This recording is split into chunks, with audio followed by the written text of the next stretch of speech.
Thank you, everyone. You are watching Rendezvous with Rambabu, episode 3, with Coach Sandra VALKS from Canada. Today's topic we have selected: can a non-native speaker reach native proficiency? Is it possible or not? If you like our video, and please watch, subscribe, comment, and share. So I'll give the link and all the details in the description area. So thanks for watching. Here it is. Yes, ma'am. Thanks for being with Share Every. And we are so happy to associate with you as well as with Toastmasters from your club especially. Hearty welcome to you.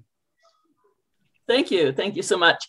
It's been a delight getting to know you because you are a man of your words. To get to know each other well enough to say, okay, this is a real person with a real heart and the integrity to go with it. So yes, I feel very delighted to listen these words from you. Yeah, and if you permit, I would like to ask my first question. All righty. Yes. Thank you, Sandra ma'am. Could you please tell me a little bit about yourself?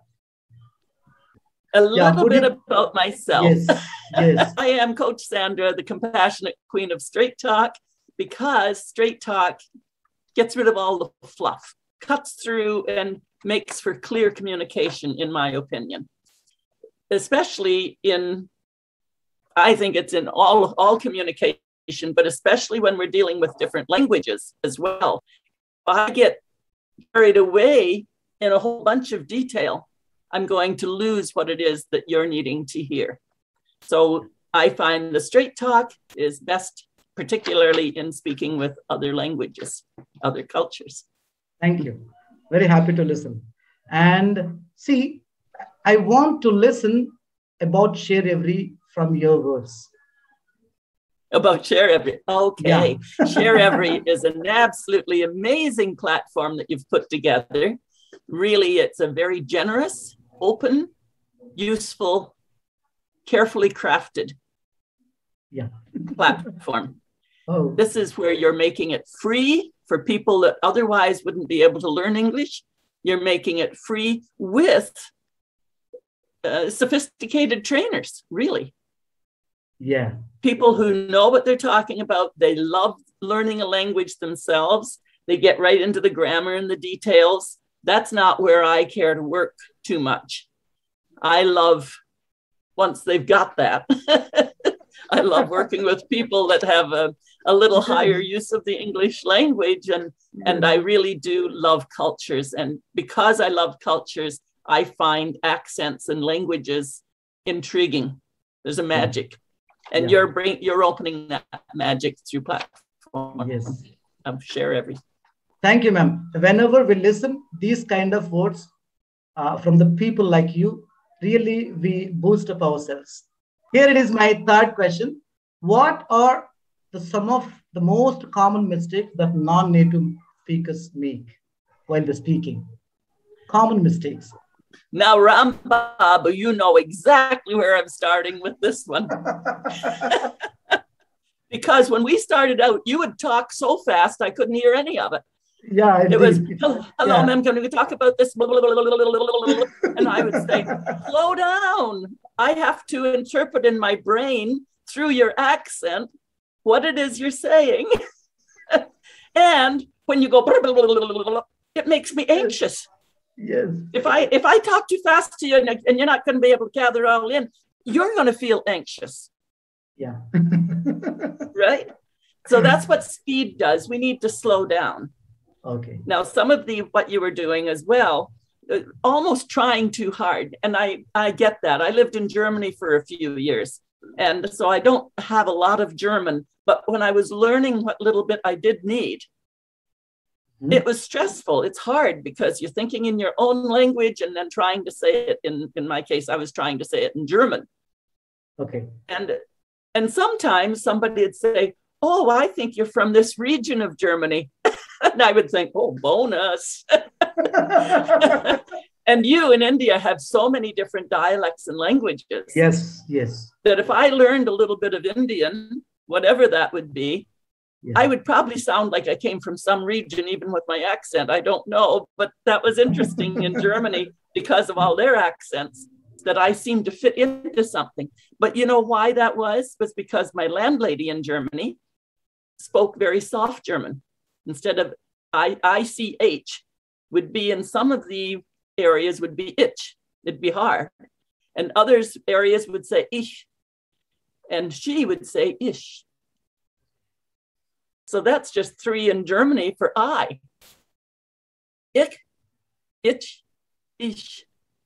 All the same word, different region. So I don't know. I think sometimes that people try they're worried about their accent.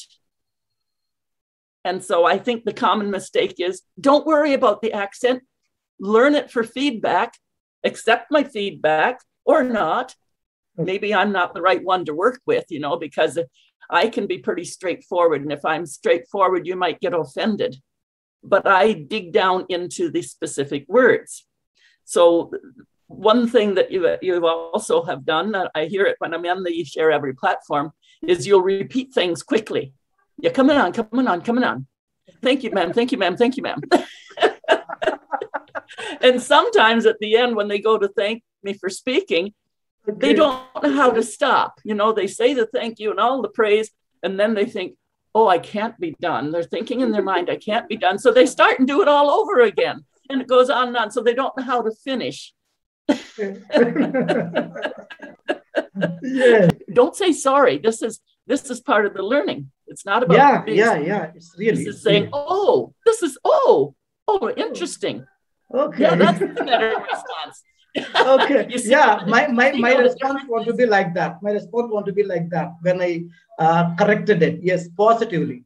Yes, really. Yes, correct it positively.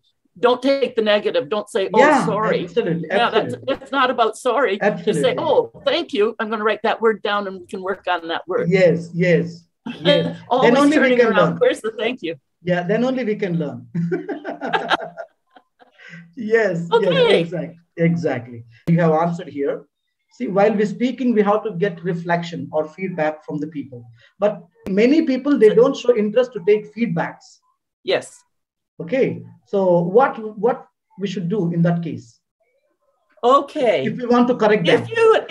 If you and I are just sitting around and having a cup of tea and a visit as friends, you're not going to want me to always be correcting you and giving you feedback, because we're just sitting as friends to have a cup of tea.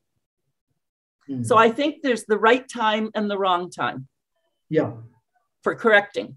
If they're coming to Share Every to learn, part of that learning is to come prepared to receive feedback and come prepared to give feedback. Yeah, well, really, it's true, exactly. So it is something that you would offer them. Like if you're going to attend, come prepared to participate. And that's in the giving feedback and in the receiving feedback. And if that's not something you want to do, that's okay. You can just listen to the recording later. Yeah. You see, when we're just listening to something and not participating, we don't learn in the same fashion. Yeah. And so for those people, they are causing their own loss. And I would say that's the critical thing. The setup, if you're going to attend, participate. In the participating, you're going to ask and get feedback, and you're going to offer feedback. Yes. And that, can you imagine when you're at work? Maybe you're a manager and you have to give somebody feedback on their work performance. Yeah. You have to evaluate their work. Or you might have to go in to see the boss because he has to talk to you for your annual review of your work. Yes. It's not often done well. Why? Because they have not learned to receive feedback and participate in it. Or in case of the boss, he hasn't learned how to give feedback with tactful praise. We want to praise the people for the things that are right. Say, you might want to try in here and have that little discussion. And I'm really looking forward to your future, whatever. So it's a skill. Yes. Thank you, ma'am. Yes. My next question is, when English is not my mother tongue, how hard or how long it does take to become as a native speaker or to attain native accent? Of course, I'm mostly English. I have lived in Germany for a while. And when I was hungry, I learned very quickly how to get one, ein, zwei, drei pieces of bread, for instance. I learned that. And I learned that if I went for a beer with the people, if I did this, I would say, ein Bier, I want one beer, but I would get two because ein Bier is this. If I use this finger, that's for two. Okay. It already counted. So sometimes I would say beer, please, and I would get two, and I'd think, no, I just wanted one. So I think the big thing is to have fun with it. And when somebody really shakes their head and has you repeat, don't take that as an insult. Don't take it as a judgment on yourself either. Just take it as, oh. Absolutely. Absolutely. Yeah. What's that about? Because that's how you're going to learn much more quickly. And you know, if you're going to learn a different language, there's going to be a lot of funny stuff happening. A lot of funny stuff. People are going to laugh at you. And they're not really laughing at you. They're just laughing at, oh, that word just was quite different. Oh, no, I love that sound. How long does it take is how much are you using it? How open are you? Are you getting some tutoring? Like that's one area of my work is I would work one-on-one with you if you needed to work on those words. But I would expect that you've picked out words that people didn't already understand from you. Yeah. So your part of the homework is to say, people really don't know what I'm saying when I say that disgust word or the, onomatopoeia word, whatever it would be. So you would have a list, and that would make it effective when we did get together for tutoring, that we'd be working on your specific language words that you needed. Sure. Yeah. Sure. Thank you. How long depends how hard you work on it. How much practice? How much practice do you get? Okay, definitely. Yeah. And my next question, is it possible for a non-native speaker to sound like a native? Is it? I don't know. I really don't know, because even in Canada, people look at me and say, I have a distinct accent. And I was born here. So where did that come from? It maybe came a little bit from the region, but I suspect more is that I learned to sing. I was singing since I was 5. And I was taught to really speak the words extremely clearly, because once you come singing and you take it out of your mouth, by the time it arrives at the audience, they need to hear the whole word. So I have a distinct accent even within Canada. So I'm saying, why would you want to worry about losing an accent? An accent has mystery. An accent is powerful. An accent means I'm going to listen harder and I'm going to be asking you questions afterwards, like, where are you from? Isn't that amazing? And people get upset. I have to be careful how I ask anymore. Yeah, exactly. They just don't understand that for me, it's a love of cultures and a love of history, because we are all a product of our ancestry.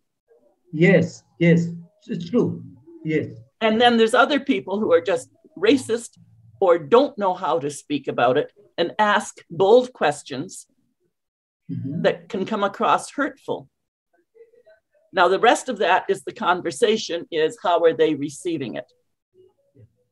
So, if you're protective, you're Indian, so if you were here in Canada and I say, oh, where are you from? Well, I were right here in Toronto. I'm from Canada. Yeah, but you didn't get that skin just from Canada. Where is it from?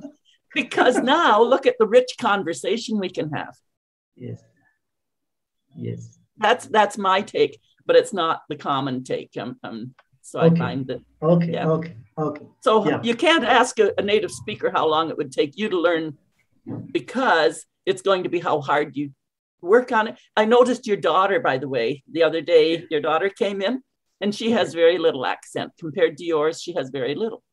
Yeah, exactly. My Ethiopian granddaughter, who's been here for 15 years, she came when she was 5, turned 6, went to school. Well, she learned just from the kids at school. So she really doesn't have an accent. So I think it's how young we start and who we're mixing with a lot of times too. Okay.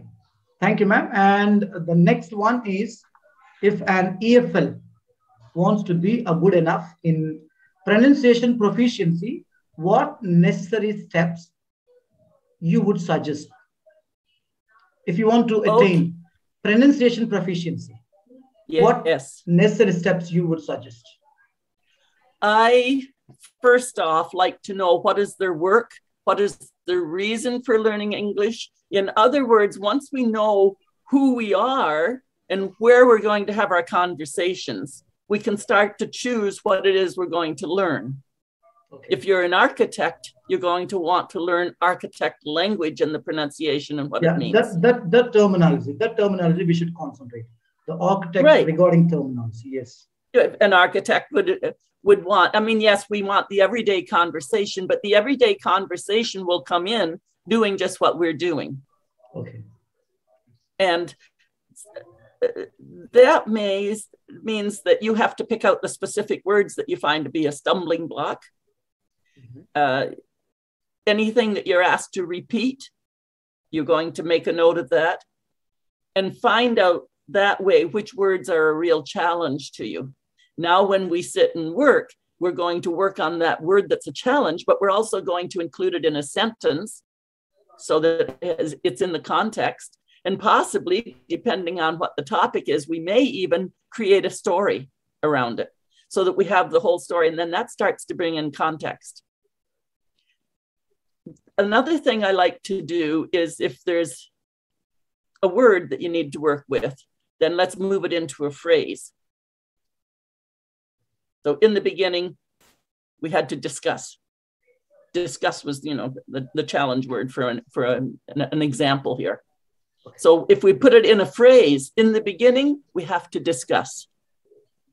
Say that to me. In the beginning, we have to discuss. Okay, and then from there, we would go into a full sentence, because to learn an individual word all by itself doesn't give it meaning, doesn't give it use. So we make sure we get that pronunciation, work it into a phrase, work it into a sentence. And a lot of that comes back from me and my musical background, where every note moves into the next note, into the next sound. And in English and language of any kind, every sound moves into the next sound. So there has to be motion. Otherwise, we would be stilted. Right? Okay, thank you. It's very interesting.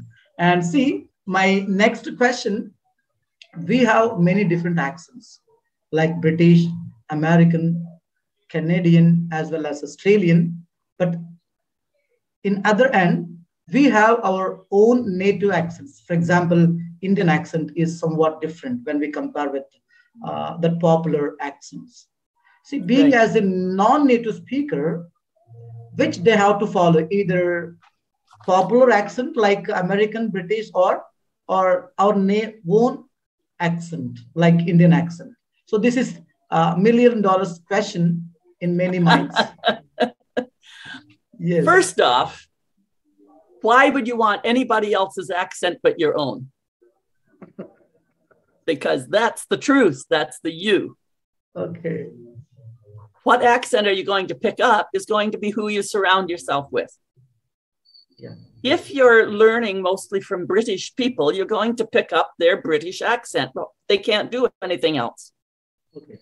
If you're going to learn from me, you can't do anything else but learn to pick up how I say it. Yes. So because who's in front of you? Yes. Who's in front of you? Who's taking the time to give you the training? Yeah. If it's Australian, you're going to get an Aussie accent, even added on to the British, even though they're part of the British Commonwealth. Okay. You see? So who's taking the time to work with you? Where do you expect to go with it? Do you expect to be working in England, even online?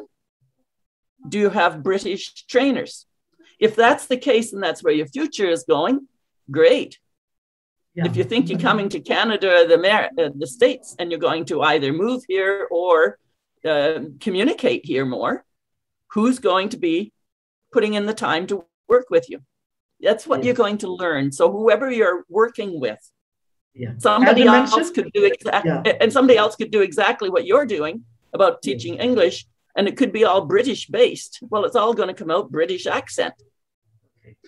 That's all. Yes. See, as you mentioned, and that atmosphere decides which accent we will attain, or with whom we spend our time. Most of the time, and we'll automatically attain that particular accent. Am I right?